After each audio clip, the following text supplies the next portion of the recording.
In the latest Gallup poll, 61% of American adults thought the Constitution should be amended as to abolish the Electoral College. So if you are like the vast majority of Americans, you probably already agree with that.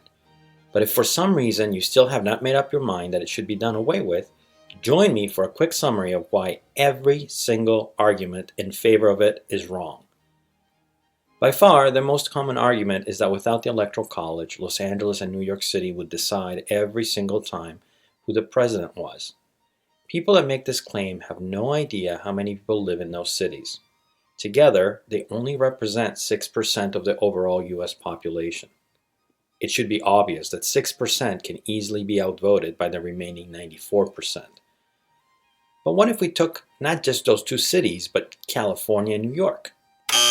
Nope. Together, they make less than 18% of the US population. And that's assuming that every single person in those states would vote for the same candidate, which of course is ridiculous. More people voted for the Republican ticket in California than they did in 15 other states combined. And if we include only red states, Trump got more votes in California than if we added the totals of Arkansas, Idaho, Kansas, Montana, Nebraska, North Dakota, South Dakota, Utah, West Virginia, and Wyoming. Okay, but maybe it's not just LA and New York City, but maybe there's something to this idea that the largest cities would dominate. How about the largest 10 cities? Nope, that would be around 8% of the US population. How about the top 20? Nope. How about the top 100? Nope. In fact, if you added the top 500 cities in the United States, you'd only get around 33% of the population. At that point, we're talking about places like Duluth, Minnesota. Not exactly a leftist megalopolis. And again, that is if every single person in cities voted for the same individual. But we know that's not true.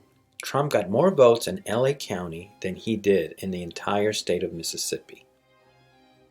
Okay, but critics will say, the issue is not that largest cities will dominate necessarily, but that the Founding Fathers, in their wisdom, made it so that candidates could not simply ignore rural areas.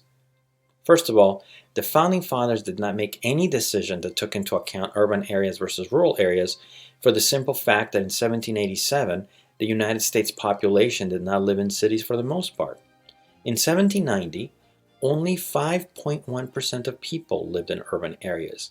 There was simply no reason to fear that cities would somehow dominate politics. Okay, but what if it was a happy accident? What if they did not intend to do it, but somehow the Electoral College had that awesome result? As it turns out, that's a common misunderstanding. The Electoral College does not encourage a candidate to pay attention to a particular place or not, except if it is contained within a swing state. Candidates routinely ignore most of the rural heartland, including Idaho, Kansas, Oklahoma, Montana, Missouri, Nebraska, North Dakota, South Dakota, and Wyoming. Not to mention very rural states like Alaska, Alabama, Kentucky, Mississippi, Tennessee, Indiana, etc. And of course, large states with huge rural areas like Illinois, New York, and Colorado. The only mainly rural states that have gotten any attention in the past 40 years are Iowa, New Hampshire, and most recently Maine. And not because they were rural, but because they were swing states. Maine would not even be in this category if it allocated its electoral votes in the same way that the vast majority of states do. But because it allocates them based on congressional district, its northern part is relatively purple. So if swing states happen to be solely urban states like California, Rhode Island, Florida, and New Jersey, that's where candidates would spend their time. This is very closely related to the third argument, which is that candidates will only pay attention to large cities. First of all, as we have already seen, population centers are too dispersed and not dominant enough for candidates to be able to pay attention to cities exclusively, especially because not all people living in cities would vote for the same person. Anyone who only campaigned in cities would lose, and not just Republicans, but also Democrats. Americans are simply too spread out. But we also know that in every single place where they directly elect their executive, that does not happen, neither here nor abroad, even in places where they truly do have dominant cities. So for instance, if it was true that without the Electoral College, candidates would just campaign in places where the majority of voters lived, we should see that happening in New York and Illinois, where New York City and Chicago and its suburbs contain about 45% of people living in those states. But of course we don't. Candidates in those states do not just campaign in the greater New York City and Chicago areas. We don't see it in other countries either. In Argentina and Peru, which directly elect their presidents and where their capital cities have around 33% of the overall population, their candidates don't just campaign in Buenos Aires and Lima. In fact, they make it a point to go to far-flung places in the country.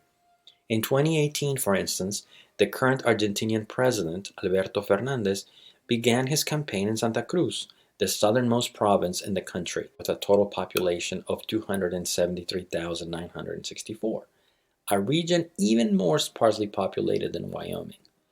The reason is that in both our states and in countries abroad, every additional vote makes a difference for the candidate. So it is worth campaigning in states with low population because a vote there counts the same as a vote anywhere else. Thus, in a United States without an electoral college, we would see Republican candidates campaigning in Wyoming, Kansas, and Oklahoma, but also in the rural areas of New York and Illinois, and Democrats in the Mississippi Delta and parts of Vermont and South Carolina, in addition to many, many other places. But forget for a minute these examples. We also know this from the Electoral College itself. Look at this map. These are the counties a candidate would need to win to get the presidency. That's it. If they won 80% of the votes or so in these counties, they wouldn't have to worry about the rest of the country. So if this theory of concentrating in cities was right, it should already be happening. But of course it doesn't, and the reason is the same as it would be if we had a popular vote. Candidates do not concentrate in places with the most population. They concentrate on places where they think they can maximize their votes. Concentrating on population alone is a sure way to lose. Another common argument is that this is not about cities, but about states. Supporters of the Electoral College will say, quote unquote, this makes every state equal, or it makes every state count. Neither is true. The Electoral College does not make every state equal literally or figuratively. The literal part should be obvious since California is worth 55 electoral votes, while the smallest states are worth 3. But the figurative part is not true either. Campaigns do not treat all states equally, as we have already alluded to. Instead, they concentrate only on swing states. And it makes sense why. Any additional vote in California is worthless compared to an additional vote in, say, Florida or Pennsylvania, which are swing states. So large or small, if a state was furious with a particular candidate, it would be irrelevant if it was not a swing state. Candidates can and do safely ignore them, which is why Trump, for instance, routinely insults California and New York, states that he has zero chance of winning. If there was no electoral college, he might be more circumspect about that, or at the very least, he would be more likely to pay a political price as a result. Nor is it the case that the Electoral College, quote unquote, protects small states. In fact, because most states are winner take all, large states are worth more within the Electoral College than they would be if it was a simple popular vote. For instance, there's a cartoon going around showing that in the popular vote, 4 states would dominate the election: California, Florida, New York, and Texas. Together, they account for a third of the American population, or 33%, and thus they would have a disproportionate say in the election. In fact, it's the exact opposite. In the Electoral College, these states are the equivalent of 28% of the electoral votes, so smaller than their overall population. Problem is that a candidate that won 50.1% of the vote in the combined 4 states would get 100% of their electoral votes, or 28% of the total in the Electoral College, and over half of what's needed to get elected. In contrast, in the popular vote, a candidate that got 50.1% of the votes in those states would get 50.1% of the votes, or 12.1% of the votes that would be needed to get a 50.1% majority. That's a 38% difference, which again means that the Electoral College, as currently set up, makes large states be worth more, not less. In fact, as already shown a bit earlier, one could win the Electoral College with just 11 states. And even if the population of the other 39 states voted 100% in favor of the other candidate, it would not matter. All a candidate would need is one more vote than anyone else in those 11 states. That means that if enough large states became blue or red states, elections would be over before they started, and we are well on our way. Texas was a battleground state this year and is quickly on its way to becoming a blue state. 20 years ago, W. Bush won the state by 21 points. In 2016, Trump won it by 9 points. This year, he won it by around 6 points. A world in which Texas was blue would be a world in which Republicans would have a nearly impossible task in winning the presidency again anytime soon. For instance, even with Trump's surprising win in 2016 in the Midwest, along with nearly every other swing state like Iowa, Florida, and North Carolina, had Texas turned blue, Trump would have lost. Nor is it the case that the Electoral College forces candidates to pay attention to small states. Again, what matters is whether they are a swing state, not whether they are big or small, urban, rural, on the coast, or in the heartland. So for instance, there are 17 states that could be considered small either in terms of size or population. That is, that they had fewer than 2 million people living in them. These are Alaska, Connecticut, Delaware, D.C., Hawaii, Idaho, Massachusetts, Maine, Maryland, Montana, Nebraska, North Dakota, New Hampshire, Rhode Island, South Dakota, West Virginia, and Vermont. Out of these, only one, New Hampshire, has seen any sustained attention. Maine, which we already mentioned, has gotten attention, but only because it divides up its electoral votes into congressional districts, and only recently. In comparison, out of the 10 main swing states, 7 are large: Georgia, North Carolina, Florida, Michigan, Ohio, Pennsylvania, and Texas. The other 2 are in the top 20 most populated states, Arizona and Wisconsin. A fifth argument is one that appeals to tradition. The Founding Fathers knew quite well what they were doing, and proof of that is that the Electoral College remains in effect 200 years later. Surely they were smarter than anyone now, so why mess with a good thing? Once again, this is a common mistaken understanding of it. The Founding Fathers did not have a long view in creating the Electoral College, nor any complex reasoning. In fact, the only reason we have the Electoral College at all is because the Founding Fathers simply could not agree on whether people or Congress should elect the executive. Multiple times they voted for Congress to elect the president, but they kept changing their minds because they thought that Congress might be too open to foreign influence or that the new executive might be too beholden to it. A big problem the framers were trying to avoid was to have too weak an executive, but they were also concerned that people would not be informed enough about all the candidates and would naturally prefer people from their own state.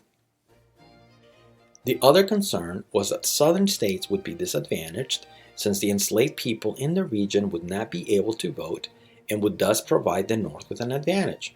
Although Madison, despite being a Southerner, insisted that quote-unquote local considerations should give way to the general interest. In other words, the actual reasons that the Founding Fathers ended up not choosing a popular vote as the way to elect the president was over considerations that are no longer relevant.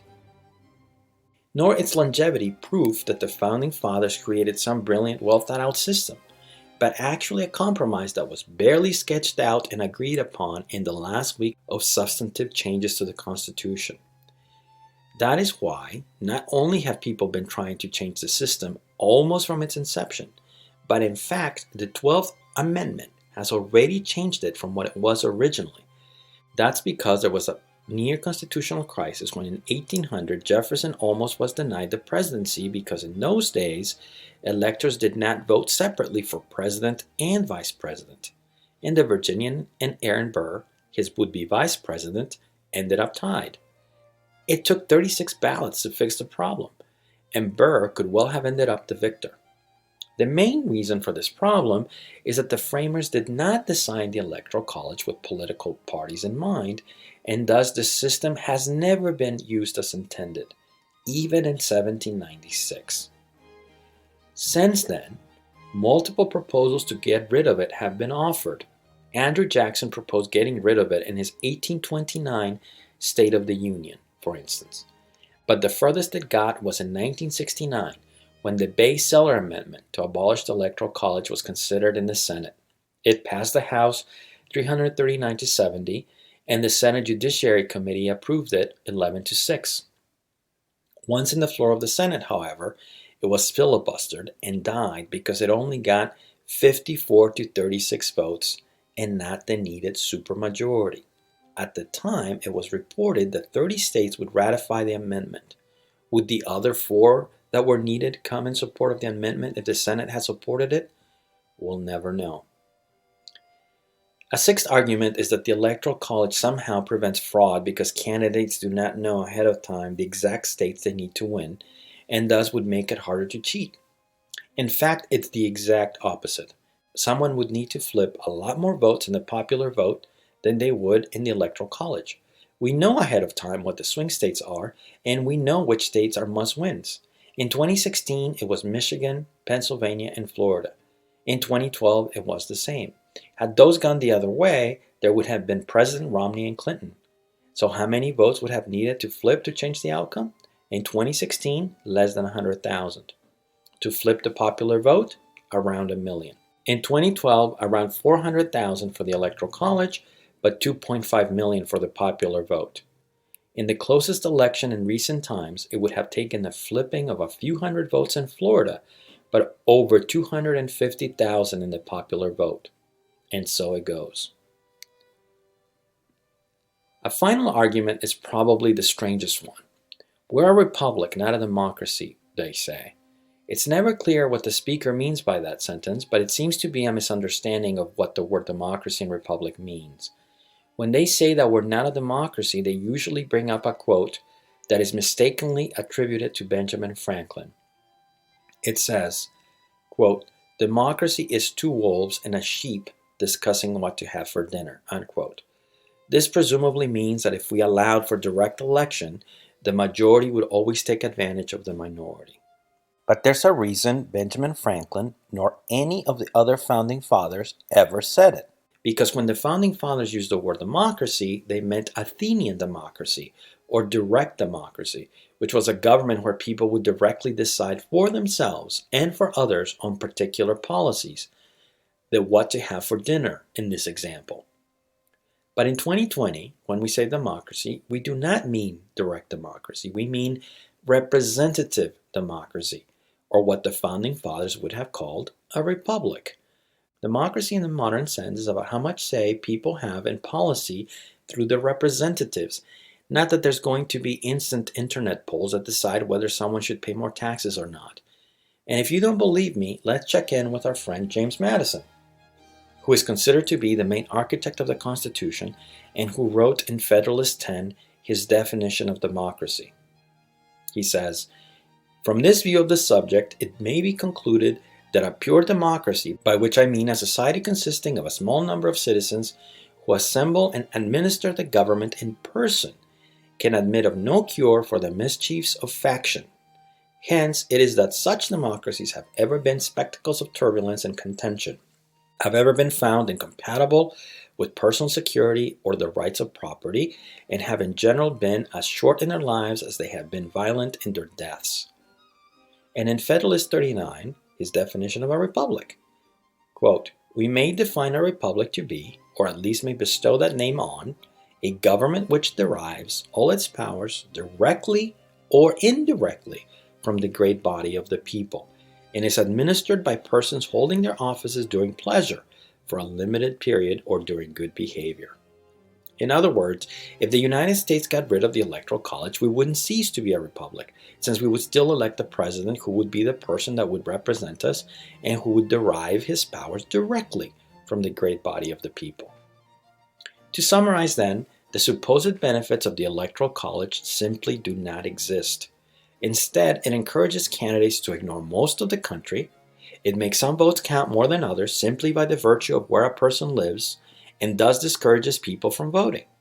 It makes it nearly impossible for third parties to win, and is probably the single most important reason that we have only 2 main parties. But most of all, it is a bomb waiting to explode. In 2000, we dodged the bullet because Gore accepted the Supreme Court ruling.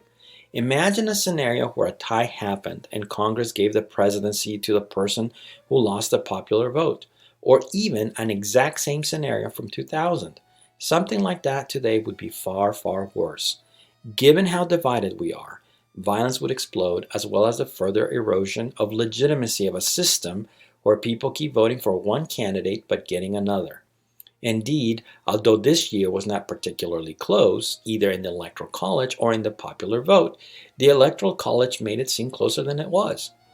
It should be obvious that any system that had none of its supposed benefits but did cause the problems I just mentioned is a bad system, which is why no one has copied it, including our own states.